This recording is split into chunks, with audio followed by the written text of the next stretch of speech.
예, 전셋값이 14년 만에 마이너스로 돌아섰습니다. 그러니까 전세 시장이 예전 같지 않다. 전세대라는 얘기가 좀 어디에 갔는지 모를 정도 올해 이 전반적인 임대 시장 분위기가 좀 사뭇 다르죠. 올 들어서 전셋값이 2% 넘게 떨어졌고요. 9.13 대책 이후에 매매 시장에서 전세 시장까지 그 여파가 미치는 게 아니냐 이런 해석도 나옵니다. 이 전셋값 약세 이유를 좀 찾아봐야 되겠죠. 그리고 이게 매매값 약세에 더 좀 찬물을 끼얹을 건지 아니면 지금을 투자적인 관점에서 과연 집을 살 타이밍으로 볼 수는 있는 건지 좀 두루두루 오늘 얘기를 좀 들어보겠습니다. 명지대 권대중 교수님 모셨습니다. 교수님 어서 오십시오. 안녕하세요. 네. 근데 전셋값이 왜 이렇게 떨어져요?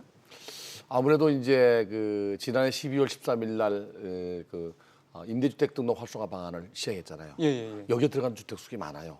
근데 그게 이제 양도세나 또 종부세를 피하기 위해서 지난 3월까지 등록했지만 그 이후에도 줄곧 늘어났거든요.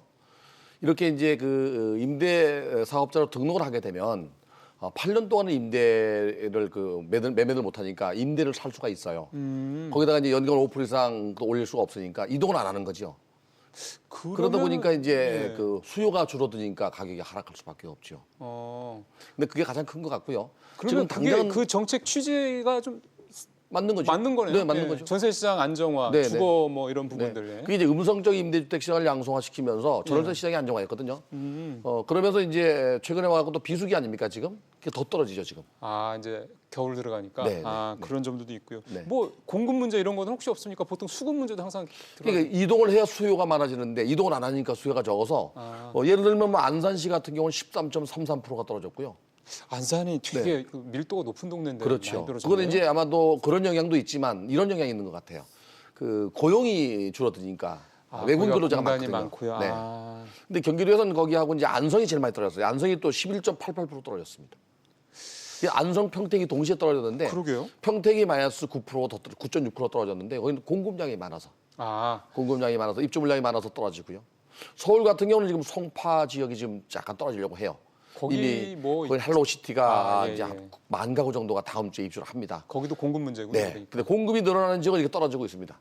지방 같은 경우는 이제 예를 들어서 경주라든지 지진 났었죠. 예. 이 지역이 또 공급량이 많아서 떨어지고 울산도 마찬가지고. 그동안 이제 공급이 많았던 지역은 공급의 입주 물량이 도래하면서 떨어지는 것도 있고요. 예. 조금 전에 말씀드린 대로 서울 수도권 지역은 이제 임대차 등록을 한 경우, 임대 등록을 한 경우에 수요가 줄어서 떨어지는 그런 현상입니다. 근데 왜 사실 올해 들어서 보면 집값이 사실 많이 올랐지 않습니까? 최근에 조금 9.13 대책 이후에 좀 떨어졌다고 해도. 네.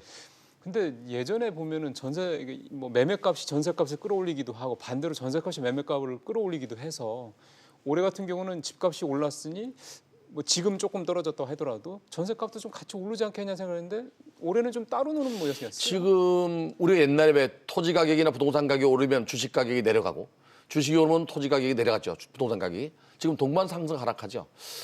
이번에 그 정부의 규제 대책이 굉장히 크다 보니까 동반 상승 하락하는 것 같은데 원래는 매매가 대비 전세가 비율 중에서 전월세 가격이 올라가면 부동산에서 수익률이 올라가잖아요. 그렇죠. 그러면 그 다음에 뒤따라서 매매 가격이 올라갔어요. 그게 정상적인 시장에서는 이렇게 이제 매매 가격 대비 전월세 가격이 선행지수였어요. 전월세 가격이 먼저 오르고 뒤따라갔는데 전월세가 선행이었군요. 네, 그런데 지금은 이제 거꾸로 됐습니다. 매매 가격이 올라가고 난 다음에 전월세 가격이 올라가야 되는데 못 올라가고 있어요. 사실은. 그럼 이제 부동산 가격이 하락하든지. 근데 매매가 대비 전세가 비율이 2016년도 11월 달에 74.8%로 굉장히 높았습니다. 그게 고점이었군요. 네. 그런데 지금 10월 달 기준으로 매매가 대비 전세가 비율이 아파트인 경우에 지금 71.4% 정도? 평균 65%가 안 돼요. 그러다 보니까 그건 뭔 얘기냐면 사람들은 매매가 대비 전세가 비율이 벌어졌기 때문에 전세 가격이 안정됐다고 보는데 사실 안정된 건 사실이지만 그 갭이 벌어진 건 매매 가격이 워낙 올랐으니까. 올라갑니다. 그래서 매매 가격이 올라가면 뒤따라 이제 전세 가격이 또 수익률을 맞추기 위해서 올라가야 되는데 지금 비수기입니다. 그러니까 봄 이사철 돼봐야 알아요. 아직은 이게 전망을 미리 말씀해 주셨네. 그 얘기는 좀 이따 좀 더 자세히 좀 여쭤보는 걸로 하겠습니다. 지금 좀 전에 교수님께서 안산 말씀을 하셨어요. 제일 많이 떨어진 중에 하나가 안산이라는 말씀도 하셔서 수도권에서. 그래서 저희가 지금 안산에서 이제 공인중개사 사무실 운영하고 계시는 그 사장님 한 분을 전화로 연결해서 좀 동네 얘기 좀 들어봐야 될 것 같습니다. 정휘수 사장님 전화로 연결돼 있습니다. 사장님 안녕하세요. 네, 안녕하세요. 예. 그 안산이 사실은 되게 그 밀도가 높고 그래서 전셋값도 센 동네로 알고 있는데 전셋값이 최근에 많이 얼마나 떨어졌나요? 네, 그 30평대가 예. 보통 2억 9천 정도 하다가 지금은 2억 5천 정도로 한 3천에서 5천 정도 떨어졌습니다. 그러면은 한 10에서 뭐 크게는 한 20% 가까이 떨어졌다는 얘기인데 예, 예. 그 사장님께서 보시기에는 이렇게 전셋값이 최근에 많이 떨어진 이유를 어떻게 해석을 하세요? 결국은 수요하고 공급 문제인데요. 예. 그 올해 안산에 그 재건축하고 신규 분양으로 7천 세대 이상이 입주를 했거나 지금 입주를 기다리고 있거든요. 아, 물량이 많군요. 예, 예, 예. 물론 저기 전반적인 경기 침체도 침체나 뭐 여러 가지 요인이 있겠지만 네. 결국은 공급 과잉에 이유가 있다고 저는 생각하고 있거든요. 그렇군요. 혹시 뭐 사장님께서 뭐 주변에 이제 인근 지역 예를 들어서 안산 인근 지역의 다른 그 수도권 도시들의 뭐 아는 분들도 계실 것 같아요. 다른 지역도 비슷합니까 분위기가? 인근의 시흥은 소폭 오른 걸로 알고 있고요. 아, 그래요? 예, 수원시 같은 경우는 오른 지역도 있고 내린 지역도 있고. 예. 그러네요. 그러니까 안산이 좀 유독 좀 많이 떨어졌다는 얘기가 되는 건데 그러면 아예 뭐 전세 말씀 여쭤본 김에 집값도 한번 알아보자. 안산 집값은 어떻습니까? 네, 집값도 그 한 3천에서 5천 정도 떨어졌거든요. 보통 30평대가 3억 3천 정도 가던 게 예. 지금 한 2억 8천, 2억 9천 정도 가고 있지만 저기 예. 거래는 잘 안 되고 있는 그것도 안 상황이에요. 되고. 예. 예, 왜냐하면 이제 매수자들이 더 떨어질 거를 기다리고 그렇죠. 있는 것 같거든요. 그러면 사장님 혹시 뭐 많이 예. 들어보셨겠습니다만 요즘에 저쪽에 그 남도 쪽에 있는 그 일부 도시들 같은 경우에는 뭐 깡통 전세 이런 게 속출하고 있다 이런 자꾸 기사들이 나오던데 혹시 안산에서도 뭐 그런 깡통 전세 사례 이런 것들이 있나요? 깡통 전세는 이제 매매가가 전세가보다 더 많이 떨어지는 그렇죠. 경우를 말하는데, 지금 아나운서 분께서 말씀하셨듯이 경남, 뭐 김해시, 창원시 이런 데는 제가 깡통 전세 사례를 들어봤는데 아직까지 수도권이나 안산에서는 그런 예. 사례를 보진 못했거든요. 그렇군요. 그런데 알겠습니다. 예. 예, 그런데 내년에 그 안산에 또 입주 물량이 또 6천 세대 이상이 되기 때문에 아, 물론 뭐 하방 경직성은 있지만 그럴 가능성이 없지 않아 있어 보이는 건 사실입니다. 그래요. 내년이 더 위험할 수도 있다 이런 말씀이시군요. 예, 예. 알겠습니다. 사장님 오늘 말씀 고맙습니다. 네, 고맙습니다. 예, 안산에서 중개업소를 운영하시는 정희수 사장님하고 얘기를 좀 나눠봤습니다. 다시 교수님하고 얘기를 좀 해볼까요? 네. 지금 뭐 깡통 전세 같은 경우 아직 수도권까지는 뭐 그렇게까지 뭐 아직 일어나고 있다고 나타난 데는 보지는 없습니다. 않는데 네, 네. 저쪽 지방에서 조금 그렇고요. 일단은 세입자분들 그 보호 수단이라는 게 있습니까? 우선 전세를 계약할 당시에 일단 1순위여야 됩니다. 아. 아파트 가격을 좀 미리 확인해 볼 필요가 있고요. 네. 아마 아파트 가격 대비 그 전세나 월세 가격에 보증금이 어느 정도 차지하는지 봐야 됩니다. 그리고 등기부등본을 확인할 때 일단 앞순위에 저당권이 있거나 또는 뭐 가압류 가처분 같은 게 없어야 됩니다. 그리고 제일 1순위로 그 입주를 하게 되면 깡통 전세를 피해갈 수 있는 방법이 있습니다.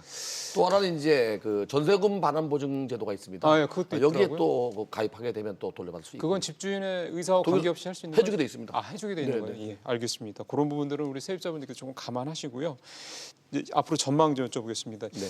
아까 말씀하신 거는 내년 봄 이사철 때까지는 가봐야 될 것 같다고 말씀하셨는데 그때까지는 이렇게 약세 흐름이 계속 간다라고 보시는 건가요? 그렇죠. 지금 9.13 대책 이후에 10월 마지막 주가 0.01% 마이너스였습니다. 처음 마이너스 된 거죠. 예. 그다음에 11월 첫 주, 둘째 주, 지금 둘째 주까지 0.03%, 예. 0.03% 떨어지더니 또 그렇게 0.03% 떨어졌어요. 지속적으로 이제 전주 대비 계속 떨어지고 있습니다. 아마도 이런 현상이 12월까지는 지속될 걸로 보여집니다. 전세 이사철이 아니거든요. 예, 예. 그러나 이제 1월 달 넘어가면서 아마 구정을 지나면 2월 첫 주가 이제 구정인데 예. 구정을 지나면 시장 상황은 달라질 수도 있습니다. 단지 이제 두 가지 시나리오가 있는데요. 하나는 공급량이 많아져서 가격이 떨어질 수도 있고요. 그렇죠. 그다음에 이제 또 이동하는 수요가 줄어들어서 떨어질 수도 있습니다. 그러니까요. 그러나 매매가 대비 전세가 비율이 많이 벌어졌기 때문에 지금 현재 그 소유자들 입장에서 볼 때는 뭐 그 이자가 올라가기 때문에 수익이 떨어지고 부담스러울 수 있거든요. 예. 그러면 전월세 전세 가격을 또 올릴 가능성도 있거든요. 그러나 아직까지는 뭐 이렇게 약세로 가는 거는 당분간 갈 것 같습니다. 집값으로 좀 얘기를 옮겨봤으면 좋겠는데 네. 아까 말씀하신 것처럼 보통 임대가 그 매매를 끌어올린다라는 말씀을 하셨잖아요. 지금 네. 올해는 조금 다르긴 한데 이 지난 7, 8월에 이제 막 집값 오를 때 집을 사셨던 분들 계실 거 아니에요. 네. 그런 분들은 고점을 찍었다고 봐야 됩니까? 찍었다고 봐야 됩니다. 아, 그러니까 9.13 대책 이전에 계속 오르던 것이 9.13 대책 이후에 거의 정체된 상태였습니다. 예. 그러다가 10월 첫째 주에 들어서 0.07% 전주 대비 떨어졌어요.